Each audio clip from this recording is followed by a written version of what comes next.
నమస్కారం. ఈ నెల 27 అంటే రేపు ఆరుద్రోత్సవం. ఈ ఆరుద్రోత్సవం నాడు శివుడికి విశేషంగా అర్చనలు, అభిషేకాలు చేయటం వల్ల విశేష పుణ్య ఫలం అనేది కలుగుతుంది.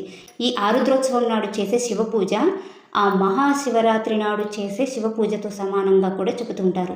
సాధారణంగా మార్గశిర పౌర్ణమి లేదా ఈ ధనుర్మాసంలో వచ్చే ఆరుద్ర నక్షత్రాన్ని శివ ముక్కోటి లేదా ఆరుద్రోత్సవంగా జరుపుకుంటారు. ఈనాడు చేసే శివారాధన అత్యంత పుణ్యఫలమైనది. అంతేకాదు, ఎవరైతే ఆరుద్రోత్సవము లేదా మహాశివరాత్రి నాడు ఆ శివారాధన చేస్తారో వారు ఆ శివుడికి ప్రియమగు కుమారస్వామి కంటే కూడా ప్రీతిపాత్రులవుతారు, మహాభక్తులు అవుతారు అని కూడా చెప్తుంటారు. కాబట్టి రేపటి రోజున శివారాధన అనేది ముఖ్యం. అది ప్రదోష వేళలో శివుడిని ఆరాధించటం అత్యంత ఉత్తమమైనదిగా చెప్తుంటారు. అందరికీ ఆరుద్రోత్సవ శుభాకాంక్షలు తెలియజేసుకుంటూ స్వస్తి.